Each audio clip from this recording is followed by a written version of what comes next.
হরে কৃষ্ণ, সকলে কেমন আছেন? আমি খুব ভালো আছি। রাধিকিজাস লাইফস্টাইল ব্লগে আপনাদের সকলকে স্বাগত জানাই।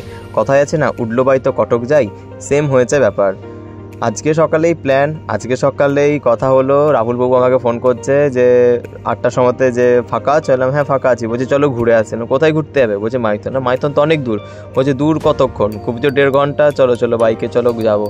আমিও দেখলাম যে হ্যাঁ সকাল দিকটা তো ফাঁকাই আছি, তো চলো যাওয়া যাক। তো ওই জন্য আমরা দুজন বেরিয়ে পড়লাম মাইথন যাওয়ার জন্য। দেখলাম হ্যাঁ চলো, অনেকদিন কোথাও ঘুরতেও যাইনি, ভালো হবে, একটা ভালো রকম জায়গা, ওটা বেশ প্রাকৃতিক সৌন্দর্য, খুব সুন্দর। তো বেরিয়ে পড়েছি। আবার যেতে মানে চেঞ্জও হয়ে গেল জায়গা। যে ফার্স্টে বলছে যে তারা দুর্গাপুর স্কন তো প্রতিবারই যাওয়া হয়, আসানসোল স্কন একবারও যায়নি। তো ওই জন্য আমরা আসানসোল স্কন চলে যাবো।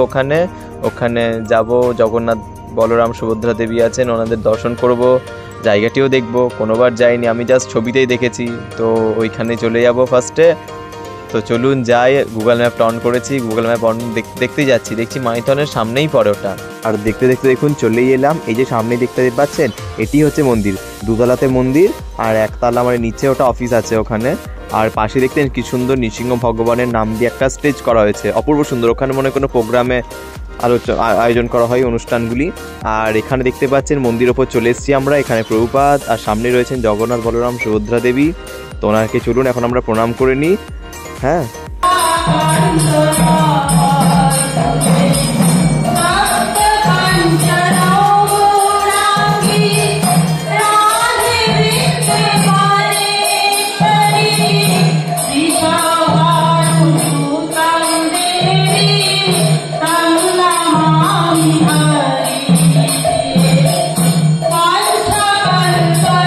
আর এখন 1টা বেজে গেছে। ভগবানকে 12টার সময় ভোগ লাগানো হয়, তো ভোগ লাগানো হয়ে গেছে। এরপর ভোগ আরতি হচ্ছে, এদিকে ভোগ আরতি কীর্তনও হচ্ছে, তার সাথে এখানে ভোগ আরতি হচ্ছে। চলুন সকলে দর্শন করলেন, আমরাও আরতি একটু দর্শন করে নিই। তারপর চলুন আমরা প্রসাদ পেয়ে নেবো। প্রসাদ পাওয়ার পর বেরিয়ে যাবো মাইথন।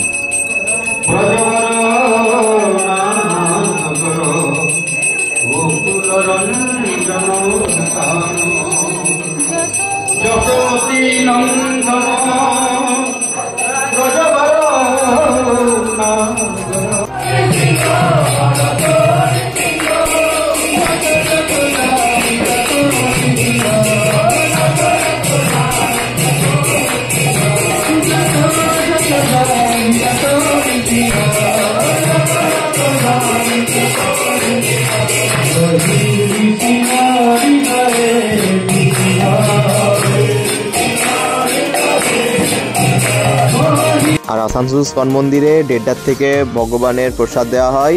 তো আমরা কুপন কেটে নিয়েছি, 100 টাকা করে কুপন। তো চলুন দেখবেন কত কিছু এখানে প্রসাদ দিচ্ছে। দেখুন 100 টাকার মধ্যে অন্ন আছে, ডাল আছে, শাক আছে, পোস্ত আছে, মটর পনির আছে, চাটনি, পায়েস, মিষ্টি। তো আর প্রসাদের টেস্ট সত্যি অমৃতের তুল্য। তো চলুন, আমাদের এখন প্রসাদ পাওয়া হয়ে গেছে, আমরা এখন বেরিয়ে যাচ্ছি। এরপর আমরা যাব মাইথন। তো চলুন মাইথনটাও আপনাদের সঙ্গে শেয়ার করে নেবো, আবার আসবো। আর এখন শীত বলতে গেলে নেই, মানে বাইকে এলাম, জ্যাকেটটি পরে প্রচুর গরম লাগছিল। তো যার জন্য এখন প্রসাদ পাওয়ার পর তার পরে থাকতেই পারছি না। তো যার জন্য এখন খুলে দিলাম, আর হেলমেট তো পরে এলাম, কারণ কি হেলমেট না পরলেই তো পুলিশে ধরলে এক্ষুনি ব্যাস ফাইন লাগবে অনেকটাই। আর পাহাড় দেখতে পেলাম, বেশ অনেকদিন পর। পাহাড় তো আমার খুব পছন্দের, তো পাহাড় দেখেও মনটা বেশ ভালো লাগলো। তো চলুন এবার আমরা তাড়াতাড়ি করে চলে যাই। আর এই যে যেতেই দেখতে পাচ্ছেন, এর পাশে কিন্তু আছে মা কল্যাণেশ্বরী মন্দির। আমি এখানে এসেছি, কিন্তু আজকে মনে হয় ঢোকা হবে বলে, কারণ কি দুপুরে তো বন্ধ থাকে দর্শন, এবার 4টে অবধি বন্ধ। তো দেখা যাক, আসার সময় যদি টাইম থাকে তাহলে অবশ্যই মাকে দর্শন করে ফিরবো। তো চলুন এখন আমরা চলে যাই। আপনারা একবার দেখুন কি অপূর্ব সুন্দর জায়গা, পাহাড়ের মাঝখান দিয়ে রাস্তা। সত্যি পাহাড়গুলো খুব যে বড় তা না, আপনি চাইলেই উঠতে পারবেন। ছোট ছোট পাহাড়গুলো, কিন্তু ওঠা যায় না পাহাড়গুলোতে তো পুরো গাছে ভর্তি। এবার পাথরের রাস্তাও আছে কিনা তাও জানা নেই। তো পাহাড়গুলিতে আপনি উঠতে পারবেন না। তবে আপনি এলেন একদম সামনে, অপূর্ব সুন্দর একদম, মানে আইল্যান্ড হয় না, পুরো আইল্যান্ড ফিল একদম পুরো। দেখতে পাচ্ছেন কি দারুণ। আর জলের কালারটা তো সত্যি মানে অপূর্ব সুন্দর, দেখেই মনে হচ্ছে স্নান করি। এমনিতেও গরম প্রচুর, তো খুবই সুন্দর লাগছিল। আর ঠান্ডা হাওয়াও দিচ্ছিল, আর তার সাথে যে জলের যে স্রোতটা সত্যি খুব সুন্দর লাগছিল। তো ওই জন্য নেমে পড়লাম একটু প্রকৃতির মাঝখানে। মাঝে মাঝে ভালো, এই যে মাইন্ড ফ্রেশ করতে সত্যি জায়গাগুলো এত সুন্দর না। পশ্চিমবঙ্গের ভেতরেই দেখুন, অনেকে যায় কি পশ্চিমবঙ্গের বাইরে বাইরে জায়গা ঘুরতে যাচ্ছে, কিন্তু আমাদের পশ্চিমবঙ্গের মধ্যেই যে এত সুন্দর সুন্দর কিছু কিছু জায়গা আছে যেগুলিতে এলে আপনাদের মন সত্যি অটোমেটিক ভালো হয়ে যাবে, কিন্তু আমরা সেগুলোকে অত পাত্তা দিই না। বলে না, সে ঘরের কাছে জায়গা থাকলে যা হয় আর কি, অতটা আশা হয় না। কিন্তু দেখুন এইটুকুর জায়গায় কত সুন্দর। অনেকে দেখুন বাইরের থেকে সে জায়গাগুলি ঘুরে যাচ্ছে, সত্যি অপূর্ব সুন্দর। তো এই যে এখন আমরা চলে এসেছি সুন্দর জায়গা, তো দেখতে পাচ্ছেন।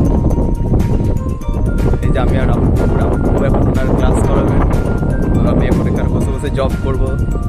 সুন্দর ঠান্ডা হাওয়া দিচ্ছে, তেমনি চারিপাশ একদম দারুণ দারুণ, খুব সুন্দর।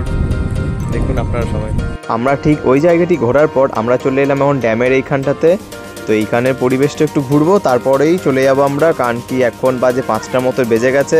ওখানে রাহুলবাবু ক্লাস করাতে করাতে ওনার 5টায় শেষ হলো। তারপর আমিও এতক্ষণ বসে বসে জব করে নিলাম, আমার অনেকটা জব এগিয়ে গেল। আর এই যে এখন এখানে আমরা এখন ঘুরে নেবো একটু, তারপরেই বেরিয়ে পড়বো, কারণ কি অনেকটা দেরি হয়ে যাচ্ছে। তো চলুন, এখন সূর্যও ডুবতে চললো। দেখুন একবার, সূর্য নিজের রাস্তার পথে চলে যাচ্ছে, আর কত সুন্দর লাগছে দেখুন একবার দেখতে, দারুণ। আর ওই যে সামনে দেখছেন কি সুন্দর বোটগুলো ভাসছে, খুব সুন্দর লাগছিল। খালি বোটে চাপতে পারলাম না, এটাই আরেকবার আসবো দেখি, মন এরকম করে একবার হট করে প্ল্যান করবো, হট করে চলে আসবো। তো আমরা এখন বাড়ি যাওয়ার পথে, আর চলেই এসেছি দুর্গাপুরের সামনে একদম। এখন 6:30 মতো বাজে, আমরা 5:30টায় বেরিয়েছিলাম, মাঝখানে কোথাও দাঁড়াইনি। আর এই যে এটি হচ্ছে আমাদের দুর্গাপুরের গোপাল মাঠের শিবশক্তি ধাম, অপূর্ব সুন্দর মন্দির। আজকের মতন ভিডিওটা এতটাই।